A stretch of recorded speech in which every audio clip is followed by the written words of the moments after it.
Hey everybody, what is going on? I am Maximus Rex and this is Big Baby Reviews. Today's Dale Keown Day, so once again we'll be looking at the next issue in his Incredible Hulk run from the early 90s. This is Incredible Hulk 381, cover dated May 1991. Now I know what you're saying, Max. Last episode was issue 379. This is 381. What gives with issue 380? I'll throw it up there real quick and you'll figure it out, as did I, that this is a fill-in issue, different cover artists, different artists on the interiors.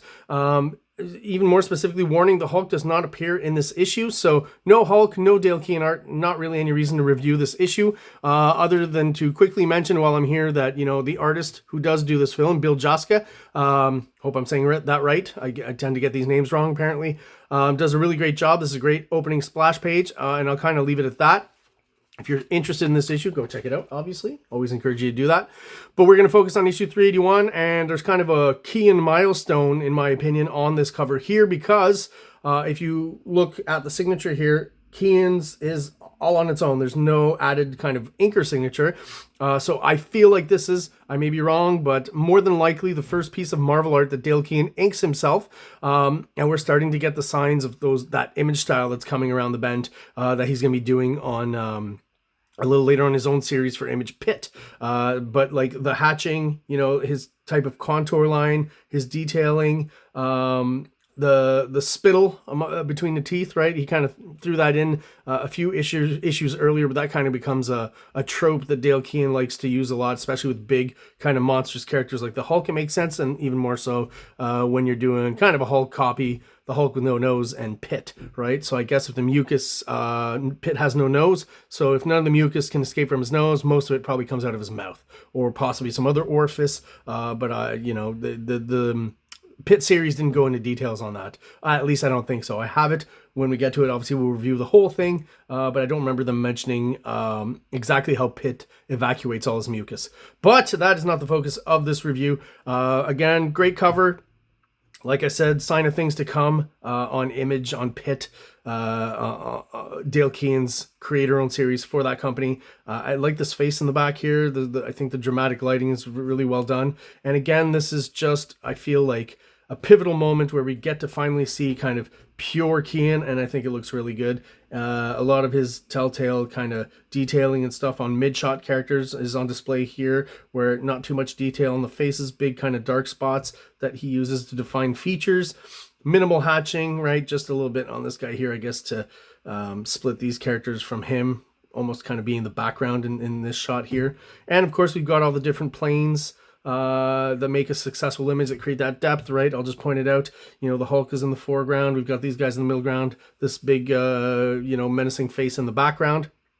Also appreciate the kind of messy Kirby crackles, I guess how I define it, which I do feel he was probably using some sort of white medium to do that. Always like artists who use white medium. When I discovered white medium, it really opened me up to inking. I was kind of being stupid and thinking, you know, for the longest time that you just need to get it down with the black ink and almost like try to be perfect right off the bat. And you know, once I really figured out that a lot of artists are using white medium, it really opened up inking for me. And I think to great effect on this cover, it's used. Looks great. And again, if we're talking about the layering, right, even Hulk himself has kind of got, you know, foreground hand, maybe middle ground hand, and his head and the rest of his body is kind of in the background. And of course, we've got some foreshortening here. All, you know, techniques you should hopefully be pretty good at when you're doing comic books. And definitely Dale Keown is good at all of that. Enough about this magnificent cover. Let's crack it open, have a look inside. So the art on the inside is a little bit different, maybe just a slightly softer touch, finer lines.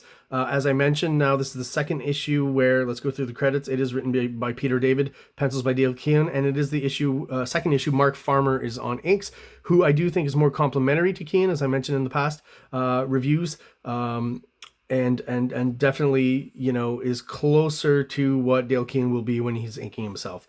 Lettering by Joe Rosen, colors by Glynis Oliver. Now that's out of the way. Great splash page introduction.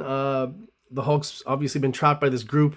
I believe their name is Pantheon. And we'll be talking a little bit more about them as we get into this comic. Love the technology bits, you know. I think a lot of Marvel artists probably, their starting off point for doing these kind of, you know, technological backgrounds and elements is more than likely Jack Kirby. But a lot of the Image guys kind of start from that point and move on in their different directions. So with KEOWN, I guess, he makes it a little bit smoother than Kirby and have more intricate parts. Probably all the Image guys do that to a certain extent. Eric Larson has his version of it. Todd McFarlane does as well. Always interested in how artists decide to depict this kind of, you know, for lack of a better word, imaginary tech. But Dale KEOWN does a pretty good job of it here. Still lots of panels, lots of great storytelling. But in the artwork now, we're getting a lot more moody lighting. A lot more hatching, you know, and different levels of shading as well. Just pure black, black spaces here and there. Some, you know, parallel hatching here used to kind of create more of a gray tone. A lot of different hatching techniques on display here. And as I said, with the solid base of Dale KEOWN and Mark Farmer on top, kind of, you know, I wouldn't say cleaning it up, but smoothing it out just a little bit, right? But it does really feel a lot closer to Dale KEOWN's art than when Joe Rubinstein was the inker. No offense to him. This character here, I have to say, I just find really annoying. Just another big, stupid guy, right? And the way even, like, they've got him, you know, the word... the letters that he chooses to compose the words, right? You guys with a Z and dads, and to make them, you know, in your ear, in your head when you're reading this, you're supposed to grasp that he's kind of a moron and an idiot, which you do, but it's like overkill a little bit, I would say, and just a little too obvious for a big, like I said, strong guy. They're always, you know, the trope of the big dumb strong guy. I guess he's supposed to kind of mirror who Hulk was before this transformation, where if you don't know up at this point, Hulk has been, the different versions of the Hulk have been merged together. Great headshot here, and the Hulk is smart, I gotta mention. Great hatching, great vehicle. Now, I feel like Dale KEOWN is starting to learn a bit about these more kind of, you know, pedestrian, just two characters talking scenes.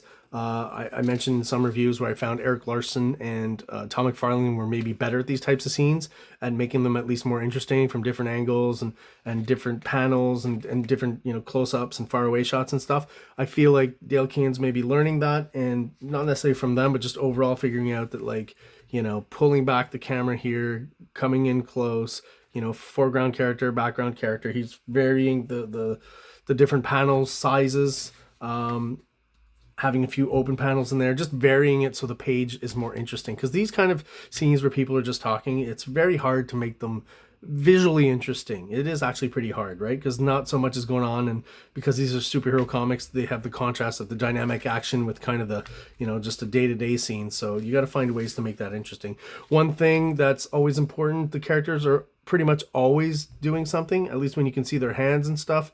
So, you know, you can kind of see Rick maybe has walked up to the wall, his hands on the wall, he's pointing to this guy. This guy's working out something out here, measuring, I guess. You know, here it's up close, so, you know, you still see Rick's hands up. I guess that gives you an indication of him doing, I don't know, like a Trump thing. You know, Margot's watering the plants. He's picking up a paddle. Like, you know, that old adage, if you're producing comic books as well, like I am, and like, you know, not the level these guys were, but, you know, anyone who's creating out there, this idea that your character should always be doing something, whether it's, you know, scratching their head, picking their nose, you know, very rarely are we not doing anything. You know, maybe we're leaning our hand, our chin on our hand. You know, there's all these different, like, little telltale body language signs that you should try to integrate into your storytelling. And I think Dale KEOWN does a really good job of that in these pages here. Good old big head on a screen, right? That's a comic book trope that we see everywhere. Still, I gotta say, I kind of like this design of this ship that the Pantheon flies around in. You know, there's kind of a bit, maybe a slight inspiration from the helicarrier in as far as these kind of reactors here on the side, but maybe it's modeled a little bit after that. Looks cool though. There's kind of a, from this angle, you know, reminds me maybe of all those cool robots I liked as a kid. You know, the Transformers, and before that, the Japanese robots, Goldorak. I forget his name in English. Mazinger, is that it? One of the Mazingers, I think. If anyone knows Goldorak's name in English, please let me know in the comments. So the Hulk's still comatose here, or I guess he's pretending to be because he's the Hulk, right? How would they keep him subdued? You know, I don't think anyone's ever been actually able to do that to the Hulk. So I gotta say, Pantheon, you know, when I got into the series. There's a few issues later. I wasn't there with their introduction and these first few issues, but I don't feel like those characters really went anywhere, and I was never that interested in them to begin with. You know, once I started reading the Hulk later on, the Hulk was the focus, and these Pantheon characters I just found kind of annoying. I know it kind of led up to a big storyline and where Dale Keown left and in around issue 400, and we're not even going to get to the end of that because Dale Keown leaves before issue 400. But there's just something about them that just doesn't interest me. I know some people out there really like the storyline, so I'm not trying to be insulting in any way there. But yeah, I never found these guys interesting in the least. Great panel here, some nice Kirby crackle, some nice, you know, Dale Keown Kirby tech, I guess is how I put it. Great dynamic pose on the Hulk. You know, we're starting to see what we're going to see in Pit, and brought to more of an extreme in Pit, but, you know, cool almost splash page here. Something I find weird on this page, you tell me. Great drawing, right? Kind of establishing the Hulk coming out of this machine, everything, okay, breaking out. So the Hulk says something. These guys say we've got a problem. And then there's just kind of this panel of his mouth and gritted teeth. I feel like there's a bit of dialogue here that maybe is missing, right? Or else, you know, you don't really need this. This could have been the whole page and just one big splash. The only reason to really do this other panel here is if the Hulk is, you know, maybe there's a word balloon here. He's saying something else. I don't know if that's a production issue, but just a weird panel that doesn't seem like, other than, you know, if you're showing this and all you want to do is show a close-up then of the Hulk and his gritted teeth, it's like, is it a, you know, a commercial for toothpaste? Is it something, you know, I trying to tell you that he's kind of smiling, but also I just, this panel makes no sense with no dialogue, at least in my sense. If you know anything about this or you have your own opinions on that, let us know. Some more pedestrian pages here, and I gotta say, you know, this page specifically is not very interesting. Thankfully, you know, if I were reading this as a kid, there wouldn't be too much dialogue to get through. This was a weird ad. I'd never really seen this before, where you can like actually order fine jewelry and diamonds and stuff. I gotta be honest, as a method of advertising, I find it weird for this company to be advertising in a comic book. I don't know many at this point in time in the early 90s, comics I think are still basically geared towards kids and preteens, right? Maybe early teenage years. I don't imagine any of those people having the budget to then order off for a $400, $500, $600 diamond ring back in 1991. So just an odd choice of advertising. But I'm sure the comic book company was more than happy to you know, throw this in there. They've got a prime spot right in the middle. They've got 4 pages. They probably paid primo money for that. So yeah, I don't think the actual Marvel would have any issue with it, but not that I have an issue with it. I just found it very odd. If you have any info on that, definitely fill me in. So Hulk breaks out, and of course not very happy and kind of, you know, striking back at his captors, who he knows are not necessarily bad guys, but and then this big stupid guy shows up again, and Hulk just kind of gets rid of him right away. A battle ensues, as it usually does in Marvel Comics. I will say, you know, I feel like we're getting towards the end of the issue, so the backgrounds start to disappear a little bit in favor of, you know, action lines, which is fine in this context. Lots of, you know, bristling energy. I guess you're happy to get to these pages and be able to get through them fairly quickly and move on, hit those deadlines. Not to say that the art is suffering in any way. I think it looks great. Very dynamic. Keown's starting to bust out, you know. I talked about this with my friend Nick the other day, where like a lot of these image artists, we feel that like in around this time, they probably encountered manga, or a bit earlier, maybe late 80s, early 90s, you know, this general timeline, and incorporated some of that into their artwork when it comes to these, you know, movement lines and stuff, the dynamics of manga and the movement and the dynamism, even though still kind of relying on American style, you know, anatomical structures and things and basic composition of pages. There's something to be said about manga's influence on those early image guys, whether they really talk about it or not. You've seen the McFarlane issues of Amazing Spider-Man, I think, and Batman Year 2, where he literally, you know, stats or photocopies backgrounds from Akira and throws them in there. So we know he's looking at that stuff. So I wouldn't be surprised if all those guys, you know, you're always kind of looking for the cutting edge stuff, right? So I'm sure all those guys, there's tinges of manga showing up in all of their artwork. Rob Liefeld, Eric Larson, all those guys. This just kind of seems like a weird cropping. Not that it's that horrible, but I always get this weird impression here that like it's like the Hulk has a really big head screwed on backwards on his body, like almost like it's not quite a tangent, but it's an odd choice. You know, maybe if the head had been moved over or something. Oh, there goes my cat. Ignore that, please. She just wants to play. So they're introduced to this character who's, I guess, the leader of the Pantheon, Agamemnon. I hope I'm saying that right, or I don't care really if I'm saying that right. Again, not a super kind of popular, well-established character that sticks around. And I got to say the dramatic entrance is really good. I will mention this. I don't know if this shows up on screen because it's so very slight. I mean, from far away, it probably appears that all of this is black, right? But because of the reduced production issues in the 90s to actually print out these issues. Okay, that's enough. All right, hopefully that stops. There's a whole section here that KEOWN actually left wide open where there's a lot of drapery and stuff. Maybe you can pick it up on the camera. I'm not 100% sure. And then they used that thing that he's been using through most of the issue of these parallel lines created gray. But they're so close together that it really just muckies it up here and muffs it up. And it's not, you know, showing up really well either on the camera or on the printed page. You can barely see it. You really have to look close to notice it. So, you know, snafu production issues from early 90s Marvel. And I don't know if KEOWN was doing, you know, simpler kind of pencils or breakdowns by the end of this issue here, but I feel like I'm getting a bit more of that softer Mark Farmer look that he kind of does on Alan Davis as well. But, you know, I wouldn't say the art suffers that much. When you get to a double page splash with the inserts here, looks really good. And, you know, I love double page splashes, excuse me, with those insert panels, right?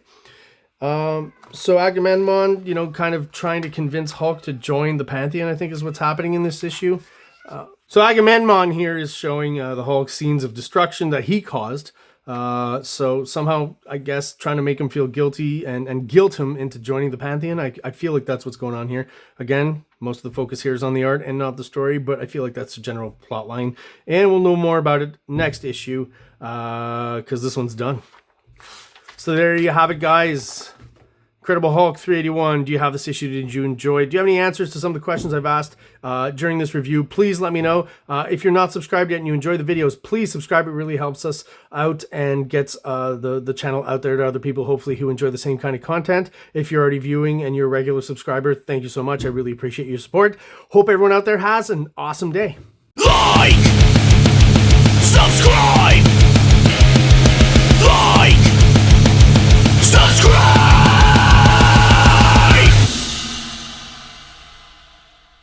King Comics presents Big Baby, Volume 1, Issues 1 to 13, 204 pages of story and art. King Comics also presents Star Crasher one-shot, 32 pages, cosmic sci-fi surrealist adventure. You can find these fine comics at KingComics.CA, at MaximusRex13 on Instagram, or on Facebook, MaxRex or Big Baby.